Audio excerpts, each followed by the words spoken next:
Welcome to the Level Up Artist Podcast. We are your hosts, Adriana M.A. and Jackie Sanders. We're two art professionals sharing forward the advice and business lessons we have learned along our creative journeys. We also talk to artists, leaders, and art professionals to demystify the creative process and discover new ways to succeed as a career-minded artist. So if you find value in these conversations, please go ahead and subscribe. This will help other creatives like you find our podcast, and you'll be notified when we drop a new episode every Tuesday. On today's conversation, I am so excited because this is a topic very near and dear to my heart of how to start your personal art collection. I feel like as creatives and as artists, we can always appreciate other artists' work, but thinking about actually collecting the work of others is something that I find so much value in. So, Adriana, do you consider yourself as having a personal art collection?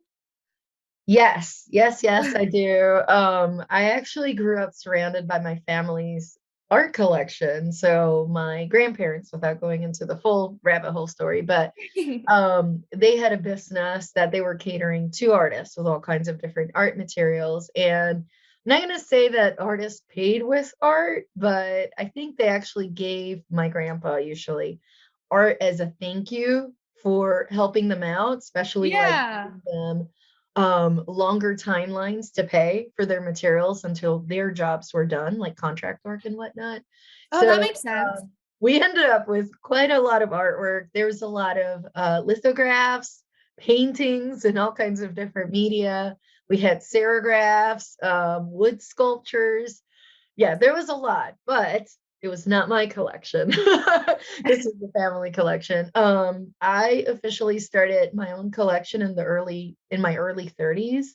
Before then, I mostly had prints and some functional handmade items. Like they're still one of a kind, but I didn't consider them an art collection. I mean, back in the day for me, art collection just meant, it had to be like well-known artists. And if I wanted to sell it forward later, I'd make money out of it. I didn't really understand what having an art collection was. So it took a while.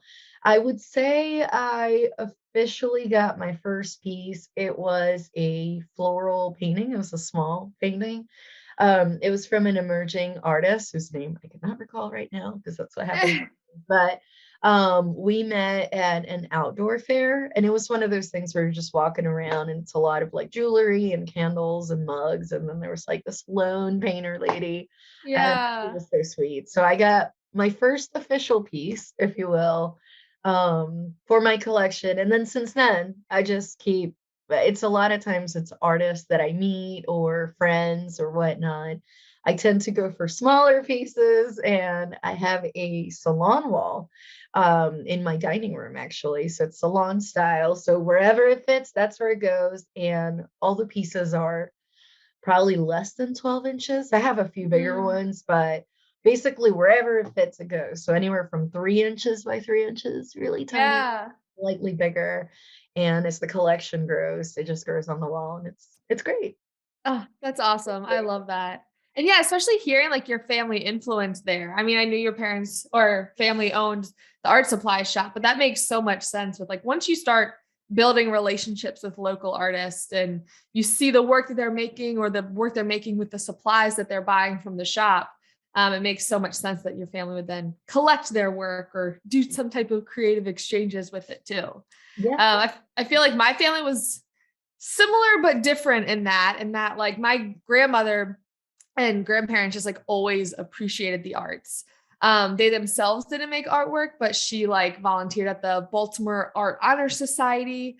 And so especially just collecting original drawings from seaside towns when they were on vacations. And then even growing up, my parents the same way, always loved the arts, would always go to art museums. And especially when I was younger, my parents went to Europe for their, I guess it was 15-year wedding anniversary, maybe 10-year. Aw. And so there's this one chandelier that I guess my dad, they went to like a glass blowing studio over in Europe, which sounds very, very fancy. Maybe one day I'll be fortunate enough to do that.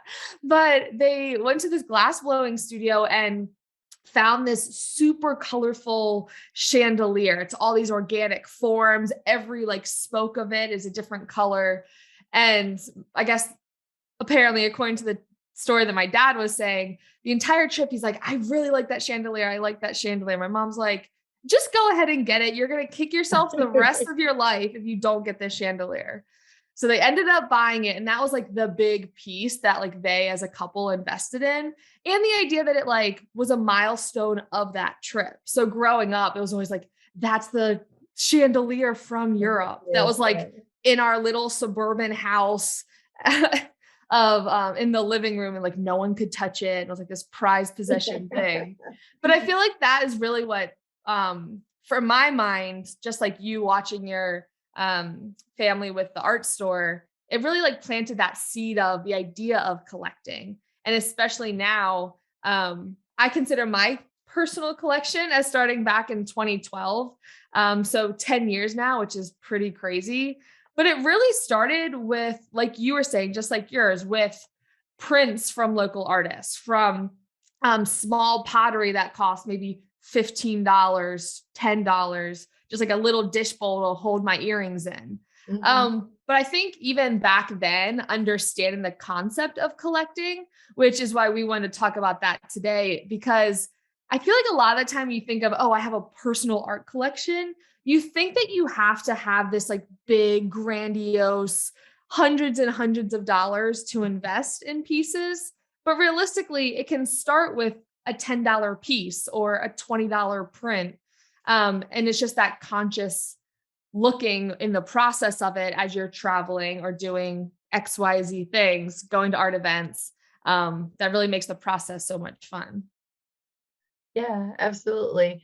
Um, and in terms of the art collection, kind of jumping into that real quick, I love how you mentioned it can definitely start cheap. Um, it also depends. I mean, if you're getting some of it in other countries, and we'll get into that in a second. If the cost of living is less somewhere else where you're getting it, it might Mm-hmm. be economical. And when you think about some of these larger collections that you hear about, especially, if you're into art history or like the art scene or whatnot, art with a capital A, as they call it, then you'll actually see they'll say, blah, blah, blah families art collection donated to museum and whatnot.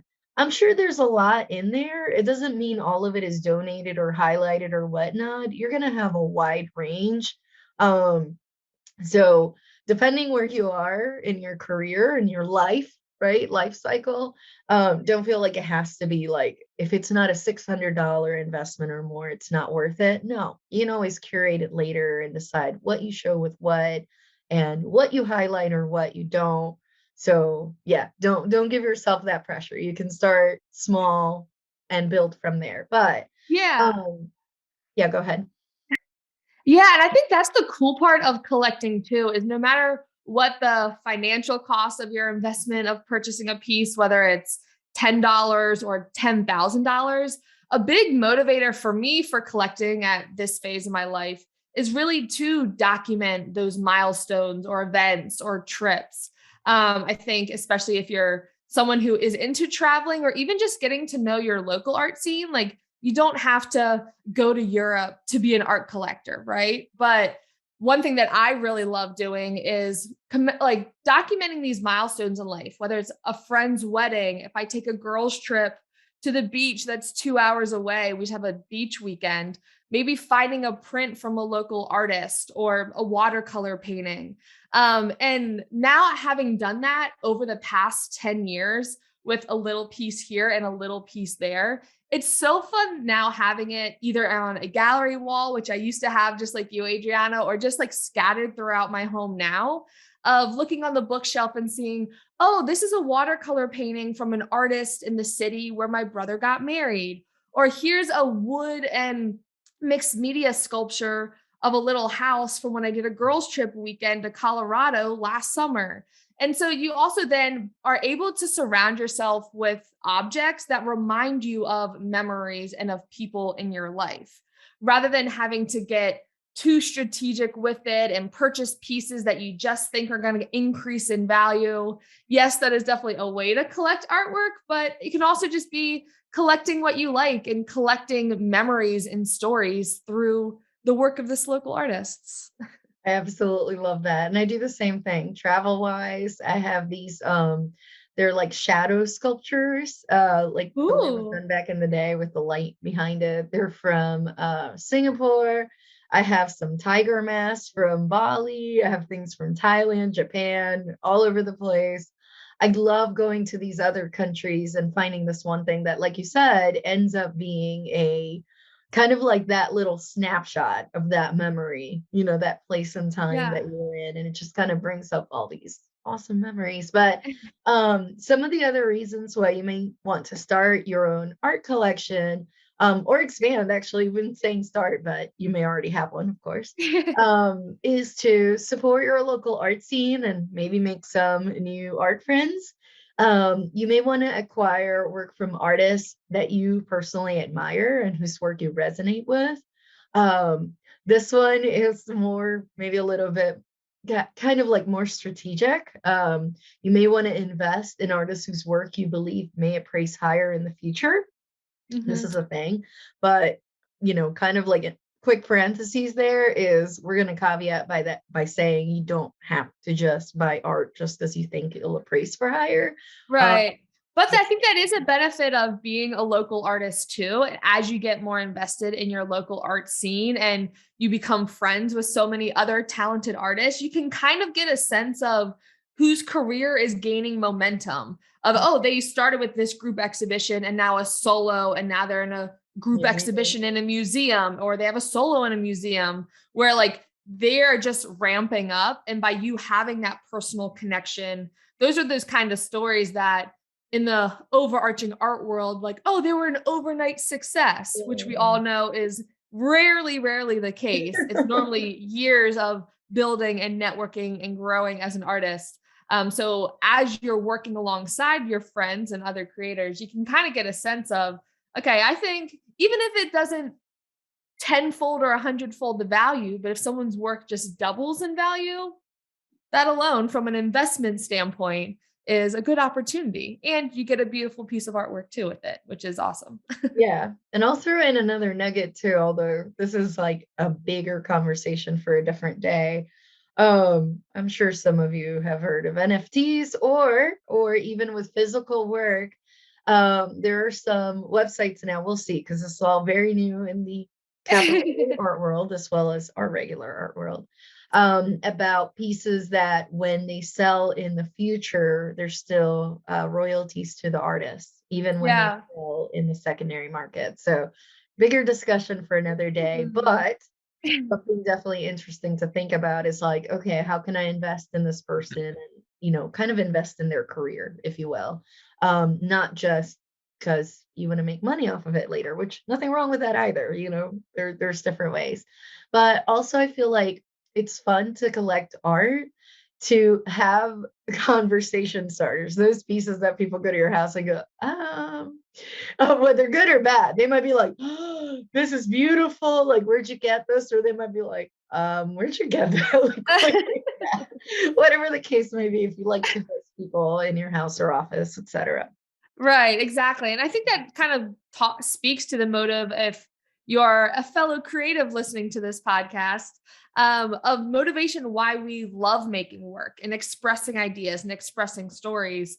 So then our collectors get a little piece of that larger conversation that we're having as an artist, and they can have it in their home.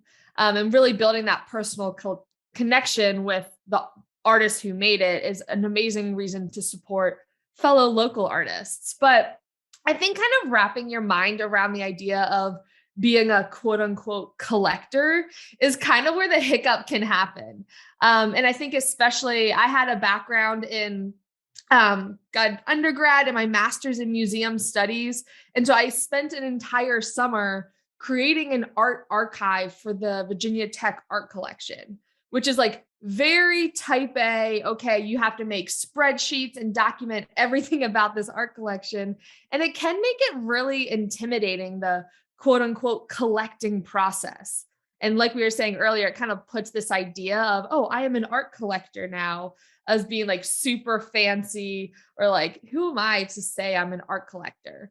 But it really is never too early to start, because that is how it begins, is investing in those $10 pieces, especially if you think, oh, well, when I have the financial means to invest $500 into a piece, then I'll start being an art collector.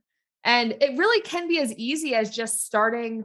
If within your budget you have $10 that you are willing to invest in artwork, maybe each month, even if it's each quarter, say, okay, each quarter I can spend $30 or 3 months, then that's $10 a month. And you can buy prints, even if it's a postcard or stickers or practical pottery type pieces, and just going from there, wrapping your mind around the idea of intentionally looking and investing as your collection grows.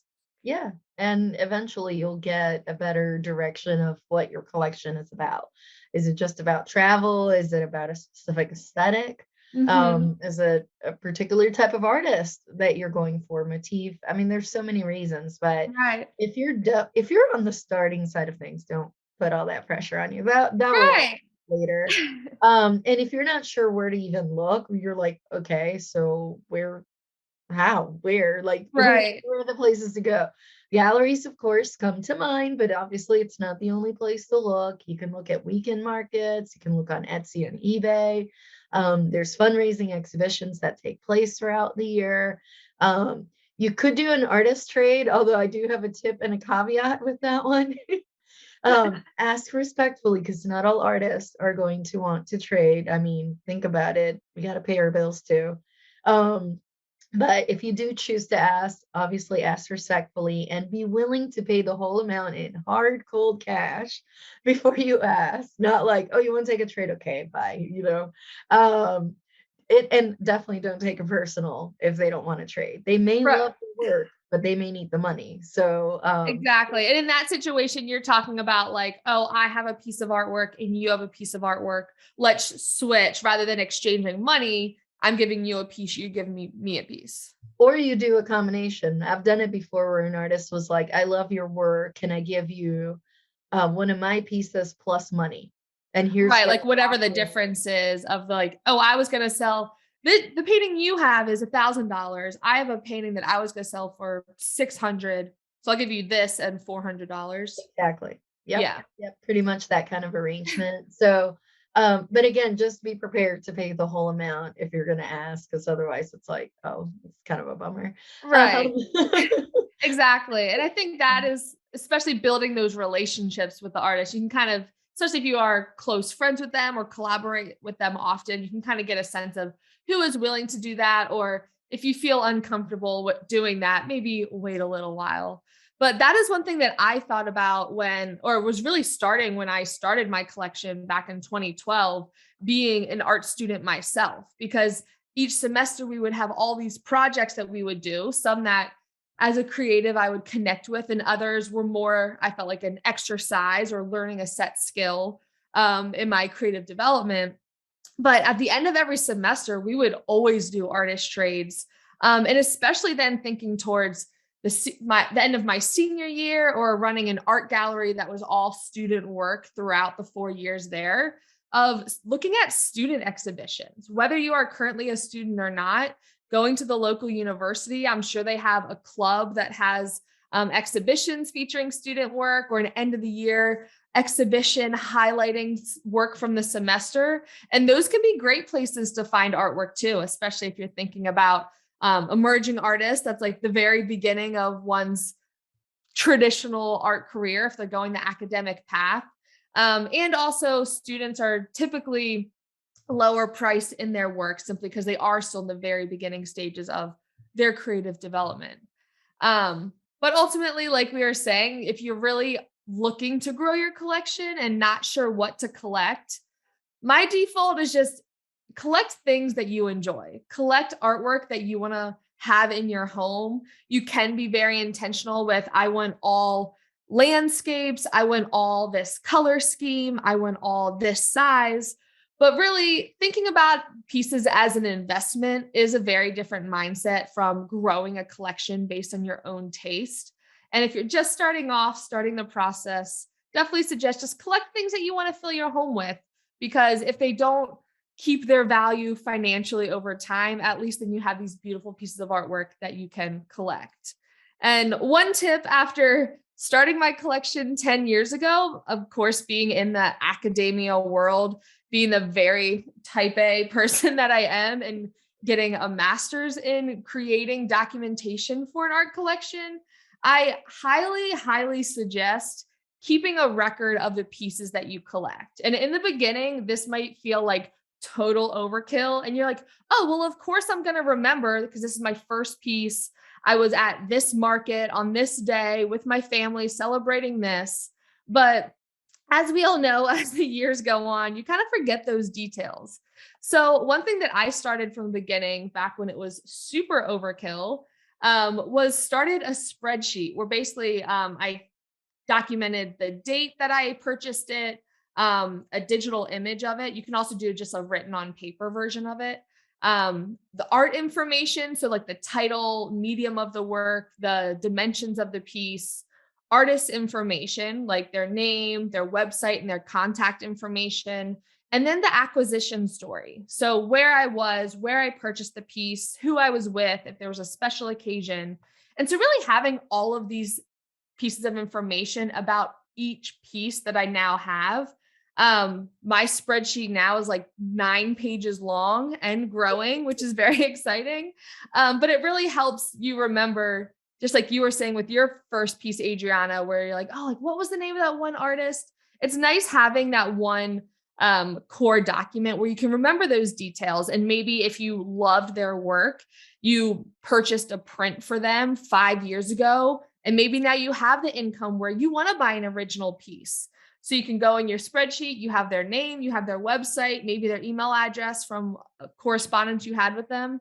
And now you can reach out. And as a fellow artist, everyone loves that when a collector comes back and kind of upgrades pieces in their collection to originals or to a larger scale piece.